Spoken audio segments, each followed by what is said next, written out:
தமிழகத்தில் சாமிகள் என்பது மக்கள் மனதில் கண்கூடாக இருக்கின்ற காவலர்கள் என்ற உணர்வை தருகிறது. சாமியிடம் மனமுருகி கோரிக்கை வைத்தால் பதில் கிடைக்கும், தவறு செய்தால் தண்டனை கிடைக்கும், நியாயம் கேட்போருக்கு ஆதரவு கிடைக்கும் என்ற உறுதியான நம்பிக்கை மக்களிடையே நிலவுகிறது. இதனால் சாமிகள் சமூகத்தின் ஒழுக்கத்தை நிலைநிறுத்தக்கூடிய சின்னங்களாகவும் திகழ்கின்றன. அப்படிப்பட்ட சாமிகளையும் அதன் வழிபாட்டு முறைகளையும் காட்சிப்படுத்தக்கூடிய சிறப்பு நிகழ்ச்சிதான் இது. மக்கள் வணக்கம், இது அருள் தரும் வழிபாடு.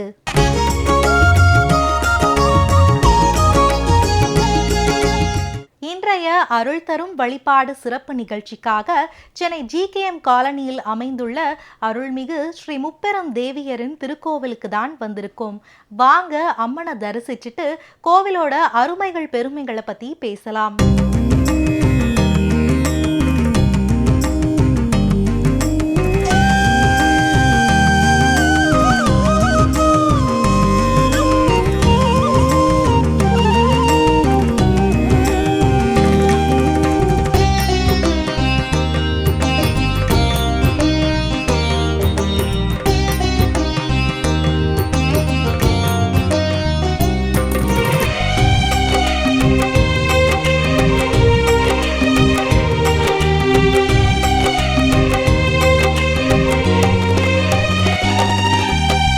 அருள்மிகு ஸ்ரீ லட்சுமி, ஸ்ரீ சக்தி, ஸ்ரீ சரஸ்வதி அம்மனுக்கு அபிஷேகமும் ஆராதனையும் நடக்க இருக்கு. சரி, வாங்க அதை பார்த்துட்டு வந்துடலாம்.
அருள்மிகு நவராத்திரி திருக்கோவிலுக்கு வரக்கூடிய பக்தர்கள் இந்த கோவிலுக்கு வருவதன் மூலமா அவங்களோட வாழ்க்கையில நடந்த அற்புதங்களை பத்தி அவங்களே சொல்றாங்க. சரி, வாங்க அது என்னன்னு கேட்டு தெரிஞ்சுக்கலாம். இந்த கோவிலில் வரவங்களுக்கு எல்லாமே சிறப்பு தான். குழந்தை இல்லாதவங்களுக்கு குழந்தை, கல்யாணம் ஆகுதுங்களுக்கு கல்யாணம் ஆகும். எந்த வீட்டில் கஷ்டம் இருந்தாலும், கடன் இருந்தாலும், இந்த பில்லி சூனியம் அந்த மாதிரி இருக்க விஷயம் எல்லாமே குணமாகுது. பொதுவாக சொல்லப்போனால் எங்கள் சாமிக்கு அபிஷேகம் பண்ணாலோ எது பண்ணாலும் அர்ச்சனை பண்ணாலோ அவங்க வரம் கேட்கும்போது பூ கொடுப்பாங்க. அது பெரிய விஷயம் எங்கள் கோவிலில். எங்கள் கோவிலில் வந்து எல்லாமே சிறப்பாக நடக்கும். சங்கடக சதுர்த்தியிலேருந்து கிருத்திகைக்கு முருகனுக்கு ரொம்ப பெரிய விசேஷமாக பண்ணுவாங்க. அதே மாதிரி சஷ்டிக்கு வருஷம் சஷ்டி எல்லாமே நல்லாவே பண்ணுவாங்க. துர்கைக்கு பெரிய விசேஷமாக பண்ணுவாங்க. வராகி அம்மனுக்கு, சிவனுக்கு கார்த்திகை மாதம் திங்கட்கிழமை சோமவாரமும் நல்லா பண்ணுவாங்க. சங்காபிஷேகம் 5 வாரமும், அப்புறம் பிரதோஷம் எல்லா விஷயமும் நல்லா பண்ணுவாங்க. சித்திரை மாதம் இளநீ அபிஷேகம் அது மாதிரி சிறப்பாக பண்ணுவாங்க. எல்லா விஷயமும் நல்லா பண்ணுவாங்க. எங்கள் எல்லாருக்குமே நல்லா நடந்திருக்கு. இங்கே வரவங்களுக்கு ஒரு குறையும் இல்லாமல் எல்லாமே சந்தோஷமாக வராங்க, சந்தோஷமாக திரும்பி போகிறாங்க. ஒரு வாட்டி ஐயர் வராத போது என்னதான் வானொலி கூப்பிட்டு இதில் தீபாவளி நல்லா ஏற்ற சொன்னாங்க. ஏற்றிட்டு திரும்பி வரும்போது அந்த அம்மா என்னை கூப்பிட்டாங்க. சின்ன குழந்தை குரலோட என்னை கூப்பிட்டாங்க. அது ரொம்ப ரொம்ப விசேஷம் இந்த கோயிலுக்கு. வேண்டதே அப்படியே நடக்கும். நாங்கள் அது பூ உத்தரவு கொடுக்கலன்னா நாங்கள் மனசில் வேண்டாம் வேண்டாம் வேண்டாம் லாஸ்ட்டில் எப்படியாவது அந்த உத்தரவு கொடுத்துடுவாங்க. அவங்க எல்லா சாமிங்களுக்குமே எங்கள் ரொம்ப ரொம்ப விசேஷம். எங்களோட நம்பிக்கை இதுதான். எல்லா மக்களும் இங்கே வந்து சேரணும்னு நாங்கள் வேண்டிக்கிறோம். இந்த கோயிலுக்கு மன கஷ்டம்னா வருவேன், ஆனால் கஷ்டம் தீர மாதிரி போய் கிளம்புவேன். ஒன்றும் குறையும் இல்லை. பஞ்சமிலாம் நல்லா பண்ணுவார். பஞ்சமிக்கே அந்த ஓமம் வளர்த்தும் போதே அம்மன் வந்து நம்ம கண்ணுக்கு கண்டிப்பாக தெரிவாங்க. அதனால் வந்து தேய்பிறை பஞ்சமி எல்லாமே இது பண்ண வராகிக்கம் பண்ணுவாங்க. எல்லாம் மனசு திருப்தியாக இருக்கும். நல்லா நடந்திருக்கு. அதனால் வந்து ஒரு குறையில நல்லா திருப்தியாக இருக்குது. வருஷம் வருஷம் நவராத்திரி பண்ணுவாங்க சார். இந்த கோயிலை ரொம்ப கிராண்டாக பண்ணுவாங்க. ஒரு பூஜையும் பௌர்ணமி பூஜை, கிருத்திகை, பஞ்சமி எல்லாமே நல்லா பண்ணுவாங்க சார். ஒரு பூஜைக்கும் நம்ம என்ன வேண்டுதல் வச்சு வரோமோ கோயிலுக்கு அது திருப்தியாக போயிடும் சார். மனசுக்கு கஷ்டம் எவ்வளோ கஷ்டம் வந்தாலும் ஒன்றாகாது சார். அந்த மனசு வந்து அந்த சாமி வந்து பூ கொடுப்பாரு நம்ம கையில், திருப்தியாகும் சார். நம்ம திருப்தியோடு வீட்டுக்கு போகலாம். எந்த கஷ்டமாக இருந்தாலும் கோயிலில் நம்பிக்கை வச்சு வரணும். ஆனால் எல்லாருமே இந்த கோயிலுக்கு நம்பிக்கை வச்சு வரணும். நம்பிக்கை இல்லைன்னா ஒன்றுமே இல்லை. நம்பிக்கையோடு வந்தால் எந்த பூஜைனாலும் கிளியர் பண்ணிவிடுவாங்க. ஒன்றும் நமக்கு மனசு எந்த கஷ்டத்தில் வந்தாலும் திருப்தியாக ஆகிடும் சார் வீட்டுக்கு போகிறப்போ. இந்த கோயிலில் வர சிறப்பே வந்து நாங்கள் எவ்வளோ கஷ்டமாக இருந்து எவ்வளோ வீட்டில் எவ்வளோ கஷ்டம் எவ்வளோ பிரச்சனையாக இருந்தாலும் இங்கே வந்து ஒரு செகண்ட் உட்காந்து அந்த அம்மனை நினச்சி கண்ணை மூடி இது பண்ணாலே வீட்டுக்கு போனவொடனே அந்த கஷ்டம் எல்லாம் தீந்துடும். எங்களுக்கு பௌர்ணமி வந்து சுமங்கலி பூஜை பண்ணுவாங்க, குங்கும அர்ச்சனை. அதில் எல்லாரும் நல்லா கலந்துக்கின்னு இருக்கிற ஒருத்தவங்களுக்கு கூட கஷ்டம் ஐயோ திருப்பியும் வீட்டுக்கு போனால் அந்த கஷ்டம் தெரியுமே, அந்த இது கிடையாது. வீட்டுக்கு போனவொடனே அவ்வளோ சந்தோஷமாக இருக்கும். இருக்கிற கஷ்டம் எல்லாமே போயிடும். அதுபோல் ஆஷாத நவராத்திரி இருக்குது, அது 10 நாள் பண்ணுவாங்க வராகி அம்மனுக்கு. அது ரொம்ப சிறப்பு. எல்லா ஜனமும் வருவாங்க. அன்றைக்கி பார்த்திங்கன்னா அவ்வளோ ஜனங்க வந்து சேருவாங்க. அவ்வளோ எல்லாருக்கும் நடக்கிறதுனால தான் அந்த 10 நாள் தொடர்ந்து வருவோம் நாங்கள்லாம். எவ்வளோ பெரிய கஷ்டம் இருந்தாலும் அந்த அம்மனை வாராகி அம்மன் வந்து அந்த இது ஹோமவலத்துலேயே எல்லார் கண்லேயும் தெரிவாங்க. தெரிஞ்ச செகண்ட் அது வீட்டுக்கு போனோன்னா அவ்வளோ நிம்மதி இருக்கும் எங்களுக்கு. ஸோ இந்த கோயிலுக்கு அது லாஸ்ட் ஒரு 5 வருஷமாக வந்துக்கிட்டு இருக்கேன். இங்கே இருக்கிற மெயின் கடவுள் வந்து பார்த்திங்கன்னா லைக் அம்மா இங்கே இருக்காங்க. ஸோ மற்ற கோயிலுக்கு இந்த கோயிலுக்கு என்ன மெயினான வித்தியாசம் என்னென்னா, ஐ திங்க் இங்கே இந்த விக்ரமோட ஹைட் வந்து இட்ஸ் ஆல்மோஸ்ட் லைக் ஒரு 10 feet இருக்குன்னு நினைக்கிறேன். ஐ திங்க் நீங்கள் வேறு எந்த கோயிலில் இது பார்க்க முடியாது. That is one of the specialty here. And ரெண்டாவது பார்த்தீங்கன்னா யூ ஹேவ் வராகி அம்மன் பின்னாடி இருக்காங்க. ஸோ எனக்கு பர்சனலாக எக்ஸ்பீரியன்ஸ் பார்த்தீங்கன்னா I been going through a lot of things. எல்லாருக்கும் நடக்கிற மாதிரி எனக்கும் நிறைய விஷயங்கள் என் லைஃப்பில் ஃபார் த லாஸ்ட் 3 years போயிட்டு இருந்தது. அண்ட் எனக்கு எப்போ சமயம் கிடைக்கும் போதெல்லாம் இங்கே வந்து ப்ரே பண்ணுவேன். எனக்கு பர்சனலாக என்ன நடந்தது சொல்லணும்னா, like I had my business here and I was running my business here. But இப்போ வந்து now I have started my operations back in Dubai. Now I have migrated myself to Dubai. இப்போ தான் லாஸ்ட் வீக் வந்தேன். So I just wanted to thank her. So நான் என்ன வேணும்னோ ஐ மீன் என்னோட business அங்கே setup ஆகிடுச்சு. So I am praying that let my business grow across the world and that's only thing at the moment. So it's ரொம்ப நல்ல பவர்ஃபுல்லான temple. நாம இருக்கக்கூடிய இந்த திருக்கோவில் நவராத்திரிக்கு பெயர் பெற்றது. நவராத்திரி விழாவை இந்த கோவில்ல திருவிழா கோலமா கொண்டாடுவாங்க. 4000 கொலுபொம்மைகளை வச்சு கண்காட்சியும் நடத்திட்டு வராங்க. மேலும் முப்பெரும் தேவிகளுக்கு அபிஷேகமும் ஆராதனையும் நடத்தப்படும். மற்றும் முப்பெரும் தேவிகளுக்கு வெவ்வேறு அலங்காரம் செய்து கோலாகலமாக வழிபாடு நடத்தப்படும். இங்கு உள்ள கருவறையில் உள்ள ஒரு அரிய விஷயம் என்னவென்றால், முப்பெரும் தேவிகளான ஸ்ரீ லக்ஷ்மி, ஸ்ரீ சக்தி, ஸ்ரீ சரஸ்வதி ஒன்றாக இருப்பது அரிய ஒன்றாகும்.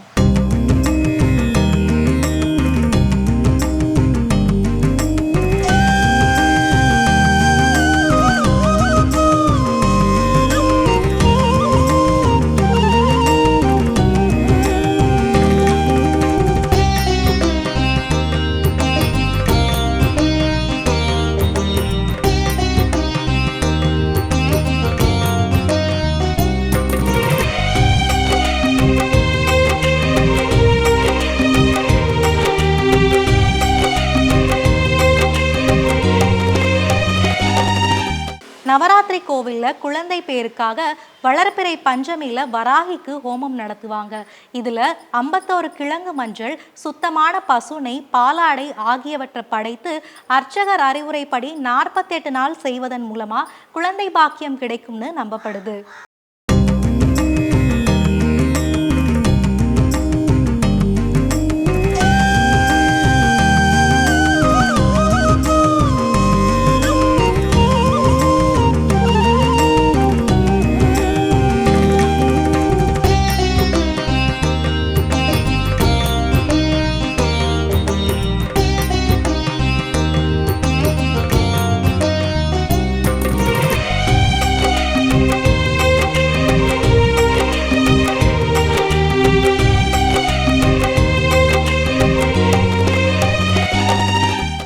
அருள்மிகு நவராத்திரி திருக்கோவிலோட அர்ச்சகர் கோவிலோட வரலாறு பற்றியும் அதோட சிறப்புகளை பற்றியும் சொல்றாரு.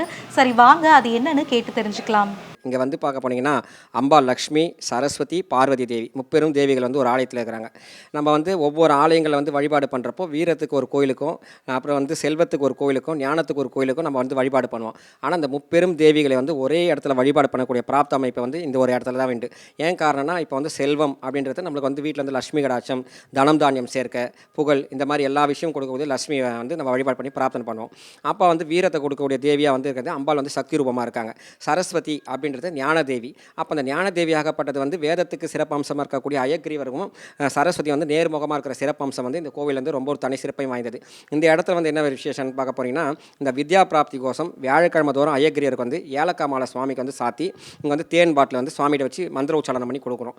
அதை வந்து அங்கே நாக்கில் வந்து ஒரு அச்சரமாகவே எழுதுறோம். அப்போ வந்து இங்கே வந்து இறைவன் வந்து பிரார்த்தனை பண்ணி வழிபாடு பண்ணுறப்ப என்ன ஆகுதுன்னா, இங்கே வந்து வித்யா பிராப்திக்கு உண்டான பிராப்தங்கள் வந்து சீக்கிரமாக கிடையாது. என்ன ஒரு சிறப்பு அம்சங்கள் பார்க்க போனால், அயக்ரீவன் வந்து சரஸ்வதி வந்து நேர்முகமாக இருக்கக்கூடிய ஒரு அமைப்பு வந்து வேறு எங்கேயுமே கிடையாது.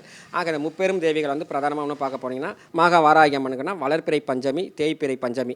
இங்கே வந்து 2 விசேஷமான பூஜை நடக்குது. இந்த வளர்ப்பிறை பஞ்சமி அப்படின்னு சொல்ல போகிறது என்னென்னா, பௌர்ணமிக்கு 5வது நாளும் அமாவாசைக்கு 5வது நாள் வந்து பஞ்சமி தேதின்னு சொல்லுவாங்க.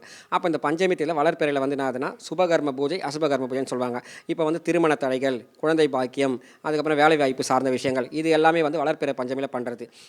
அஷ்டகர்மங்கள்னு சொல்லுவாங்க. இந்த வசியம், தம்பனம், உச்சாடனம், மோகனம், வித்துவேஷனம், மாரணம், ஆக்ருஷ்ணம் கூட 8 விதமான கர்மங்கள், எதிர்ப்பு சார்ந்த விஷயங்கள். அப்போ வந்து கிரக கோளாறுகள், துஷ்ட சக்திகள், தொலைகள், இந்த மாதிரி எந்த விதமான கெட்ட கிரக தோஷங்கள் இருந்தாலும் இந்த வந்து தேய்பிறை பஞ்சமி பூஜை மூலியம் வந்து நிவர்த்தி ஆகுது. அதே அடுத்தது வந்து பார்க்கணும்னா, முதல்ல கோவிலுடைய கொடிமரம். இந்த கொடிமரம்ன்றது நான் பார்க்க போனீங்கன்னா, கோவிலுடைய பிரதானமாக இருக்கக்கூடிய அம்பாள் வந்து வழிபாடு பண்ணக்கூடிய முக்கிய ஒரு தெய்வ அம்சமாக நம்மளுடைய முதுகு தண்டு 32 எலும்புகள் சார்ந்த விஷயம் கொடிமரமாக இருக்குது. அது முதன்மை வந்து பலிப்பீடமாக இருக்குது. ரெண்டாவது பார்க்கணும்னா தத்தாத்திரேய சுவாமி. இந்த தத்தாத்திரேயர்னு சொல்லப்போனால் ஞானத்தை வந்து கொடுக்கக்கூடிய அதிபதியாக இருக்கார்.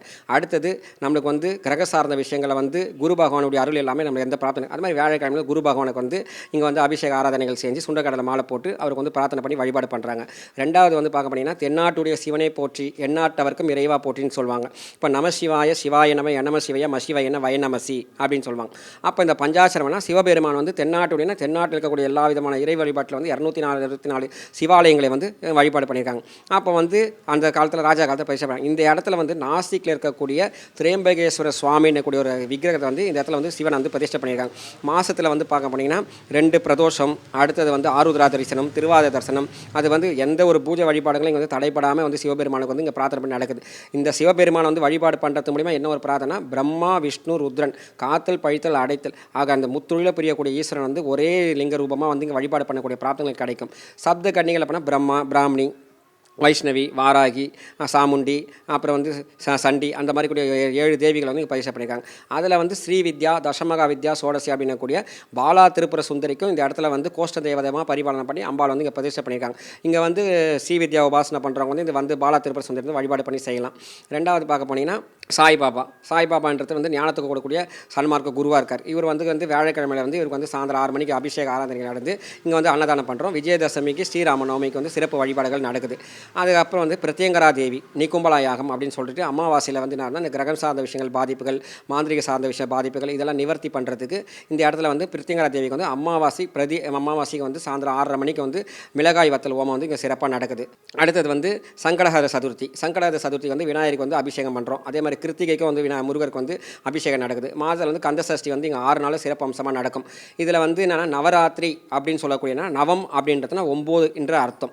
இந்த 9 அர்த்தம்ன்றப்பனா 9 விதமான கிரகம் சார்ந்த விஷயங்களை பாதிப்பாக இருக்கக்கூடிய ஒரு சக்திகளை வந்து நம்மளுக்கு தோஷங்களை நிவர்த்தி பண்ணக்கூடியது 9 தேவிகளை வந்து அருள் பரிப்பளிப்பாங்க அப்படின்னு கூடியது பிரார்த்தனைன்றது. அப்போ அந்த 3 ராத்திரின்றது லக்ஷ்மிக்காகவும், 3 ராத்திரி வந்து சரஸ்வதிக்காகவும், 3 ராத்திரின்றது காளிக்காகவும் சிறப்பு அம்சமாக இருக்குது. அந்த மூணு விஷயன்றது பார்த்தீங்கன்னா 9ன்றது நவம் சார்ந்த விஷயங்கள் என்ற பண்ணால் நவகிரக சார்ந்த விஷயங்கள் பாதிப்பில் இருந்து கூட இந்த நவராத்திரி நேரத்தில் நம்ம வழிபாடு பண்ணி இங்கே பிரார்த்தனை பண்ணுறப்போ எல்லா விதமான செல்வ செழிப்புகளும் நம்மளுக்கு கிடைக்கின்றது இறைவனுடைய சேர்க்கை. அப்போ வந்து என்ன சுவாமிக்கு வந்து நவராத்திரி வந்து ஒவ்வொரு நாளுக்கு வந்து ஒவ்வொரு விதமான அலங்காரம் பண்ணுவாங்க. குறைஞ்சது எப்படி பார்த்தாலும் ஒரு 2 லட்சம் 3 லட்சம் பேர் இந்த இடத்துல வந்து சிறப்பாக வழிபாடு பண்ணுவாங்க. அதில் வந்து 4 நவராத்திரிகள் வருதுங்க. 4 நவராத்திரினா ஷியாமலா நவராத்திரி, ஆஷாட நவராத்திரி, சாரதா நவராத்திரி, வசந்த நவராத்திரி. இந்த 4 நவராத்திரியை வந்து இங்கே சிறப்பாக பண்ணிட்டு இருக்கோம். அதில் ஆஷாட நவராத்திரி அப்படின்னு பார்க்க போனீங்கன்னா மகா வாராகி அம்மனுக்கு பக்தர்கள் வந்து என்ன பண்ணுறாங்கன்னா காலையில் விரதம் இருப்பாங்க. அந்த 10 நாளைக்கும் விரதம் இருந்து காலையில் வந்து எதுவுமே சாட மாட்டாங்க, நைட்டாக சாட மாட்டாங்க. மதியானம் ஒரு வேளை உப்பில்லாத தயிர் சாதம் சாப்பிட்டா அந்த 10 நாளும் வந்து இங்கே விரதம் இருந்து அம்மனை பிரார்த்தனை பண்ணி வழிபாடு பண்ணுறவங்களுக்கு புத்திர பாக்கியம், தொழில் சார்ந்த விஷயங்கள், கிரக சார்ந்த விஷயங்கள், மாந்திரிக சார்ந்த பாதிப்புகள், அந்த மாதிரி எந்த பிரச்சனை இருந்தாலும் இந்த வாராகி அம்மனை வழிபாடு பண்ணுறது மூலிமா நடக்குது. அதே மாதிரி வந்து முப்பெரும் தேவிகள் வந்து சாத்விக தேவதையாக இருந்தால் கூட இங்கே வந்து என்ன சொன்னாங்கன்னா ஆதிசங்கருடைய வழிபாடு பண்ணக்கூடிய சார்ந்த சன்மதங்கள்னு சொல்லுவாங்க.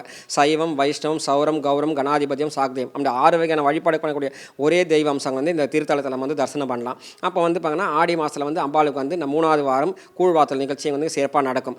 இந்த ஆலயத்தில் வந்து எனக்கு வந்து சிறப்புன்னு சொல்ல பார்க்க போனீங்கன்னா, நான் வந்து பல கோவில்கள் வந்து போயிட்டு இருந்தாலும் இந்த ஆலயத்தில் வரப்போ எனக்கு திருமணம் முடிஞ்சு முதல் காலகட்டங்களில் வந்து என்னுடைய குழந்தை வந்து ஒரே நாள் தவறிடுச்சு. அப்போ வந்து மன ரீதியாக ரொம்ப நான் பாதிக்கப்பட்டேன். அப்போ இந்த அம்பாள்கிட்ட பிரார்த்தனை பண்ணுறப்போ எனக்கு வந்து பணம், காசு, புகழ், நமக்கு பணம் இல்லைனா கூட நம்மளுக்கு வந்து பேர் சொல்லத்துக்கும் நம்மளுக்கு குழந்தை பாய்க்க நம்மளுக்கு கிடைக்கணும் அப்படின்னு சொல்லி இந்த அம்பாளை வேண்டி வரம் கேட்டேன். அம்பாள் வந்து வரம் கேட்ட மறு வருஷமே வந்து குழந்தை பாய்க்கம் கிடச்சிது. இந்த ஆலயத்துக்கு நாங்கள் வந்து 4 வருஷம் ஆச்சு. 4 வருஷத்தில் குறைஞ்சது பார்த்திங்கன்னா ஒரு 20 பேருக்கு வந்து குழந்தை பாய்க்கம் கிடச்சிது.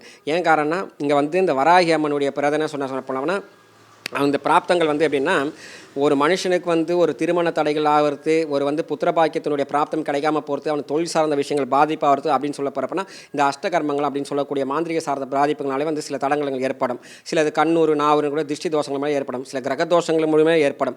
அந்த எல்லா விதமான பாதிப்புகளையும் அழிக்கக்கூடிய வல்லமை வந்து மகா வாராகி உண்டு. வாராகினா ஜெயம் அப்படின்னு சொல்லுவாங்க. கலியுகத்தில் வந்து வாராகி யார் வழிபாடு பண்ணுறாங்களோ அவங்களுக்கு எந்த மாந்திரிக சார்ந்த விஷயங்களோ, எந்த எதிர்ப்பு சார்ந்த விஷயங்களோ, எந்த ஒரு கெட்ட துர்சக்திகளோ அவங்கள வந்து அணுகாது. இங்கே வந்து வாராகிக்கு வந்து ஒவ்வொரு மாதம் வளர்ப்பிறை பஞ்சமி, தேய்பிறை பஞ்சமி ரொம்ப பிரசித்தியமான ஒரு யாகத்தை வந்து பண்ணுறோம். ஒவ்வொரு யாகத்திலேயும் அம்பாள் வந்து அக்னி மூலமா வந்து பக்தர்கள் வந்து பிரவேசமாகி காட்சி கொடுப்பாங்க. இந்த இடத்துல ரொம்ப சிறப்பு அம்சம். இங்கே வந்து சந்தான பாக்கியம் அப்படிங்கிறது குழந்தை பாக்கியம். ஒரு மனிதன் வந்து 1000 தான் கோடி பணம் சம்பாரிச்சு நம்ம வந்து எவ்வளோ வழிபாடு என்ன செஞ்சாலும் நம்மளுக்கு வந்து ஒரு குழந்தை பாக்கியம் இன்றி அமையாதது ஒரு பெருஞ்செல்வம்னு சொல்லுவாங்க. இங்கே வந்து அதுக்கு பரிகாரமாக என்ன பண்ணுறேன்னா 51 கிழங்கு மஞ்சள், பாலாடை, சுத்தமான பசுநெய் இதை அபிஷேகம் பண்ணி அம்பாளுக்கு என்ன பண்ணுறோம் மந்திராவசனம் பண்ணி கொடுக்குறோம். இதை பக்தர்கள் வந்து அவங்க பூஜை முறையோடு வந்து விரதத்தோடு இருந்து இதை 48 நாள் அனுசரித்து வரப்போ அவங்களுக்கு வந்து புத்திர பாக்கியம் கிடைக்கிறது. இந்த பக்தர்கள் நான் செவி வழியாக சொன்னதோ, கண் எதிரில் அவங்க பார்த்து நிறைய பேர் சொன்னதும் எக்கச்சக்கம் பேர் சொல்லியிருக்காங்க. அவங்களுக்கு வந்து பலன் அடைஞ்சும் நிறைய பேர் இருக்கிறாங்க. 2வது இங்கே திருமண தடை தோஷம் நிவர்த்தி பண்ணுறதுக்கு ரொம்ப பிரதானமான தலம். இங்கே நவராத்திரி குழுன்றது எப்படின்னா, ஒவ்வொரு ஆலயங்களில் வந்து நவராத்திரி குழு வந்து சிறப்பாக நடத்துவாங்க. ஆனால் இங்கே வந்து விமரிசையாக நடக்கும். அடுத்தது இந்த ஆலயத்தில் வந்து விசேஷம் சொல்ல பார்க்க போனீங்கன்னா, ஆடி மாதம் ரொம்ப சிறப்பான பூஜைகள் இங்கே வந்து விசேஷம் நடக்கும்.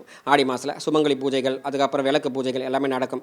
இந்த அம்பாள் வந்து நீங்கள் முப்பெரும் தேவிகளை வந்து எந்த ஒரு இடத்துக்கு நீங்கள் வந்து செல்வம், புகழ், ஐஸ்வர், ஞானம் இந்த 3 நீங்கள் தேடி போகிற இந்த ஒரே இடத்துல வந்து இந்த அம்பாளை வழிபாடு பண்ணக்கூடிய பிராப்தங்கள் கிடைக்கும். வாழ்க வளமுடன். எல்லா பக்தர்களும் இந்த ஆலயத்துக்கு வந்து பயனடைஞ்சு அம்பாளுடைய அனுக்கிரகத்தை பெறுமாறு அன்புடன் கேட்டுக்கொள்ளும். ஓம் ஜெய் வராகி. இன்றைய அருள் தரும் வழிபாடு சிறப்பு நிகழ்ச்சிக்காக சென்னை GKM காலனியில் அமைந்துள்ள அருள்மிகு ஸ்ரீ முப்பெரும் தேவியரின் திருக்கோவிலுக்கு தான் வந்திருந்தோம். வந்ததும் அம்மனை தரிசிச்சோம். அதுக்கப்புறம் கோவிலுக்கு அன்றாடம் வரக்கூடிய பக்தர்கள் கோவிலுக்கு வருவதன் மூலமா அவங்களுக்கு நடந்த அற்புதத்தை பத்தி அவங்களே சொன்னாங்க. அது என்னன்னு கேட்டு தெரிஞ்சுக்கிட்டோம். அதுக்கப்புறம் கோவிலோட அர்ச்சகர் கோவிலோட வரலாறு பற்றியும் சிறப்புகள் பற்றியும் விளக்கமா சொன்னாங்க. அதையும் என்னன்னு கேட்டு தெரிஞ்சுக்கிட்டோம். நீங்களும் அருள்மிகு ஸ்ரீ முப்பெரும் தேவியரின் திருக்கோவிலுக்கு வந்து முப்பெரும் தேவியை வழிபட்டு அருள் பெறுங்க. மீண்டும் இது போன்ற ஒரு நிகழ்ச்சியில் சந்திப்போம். அதுவரை உங்களிடமிருந்து விடை பெறுவது பிரீத்தி. நன்றி, வணக்கம்.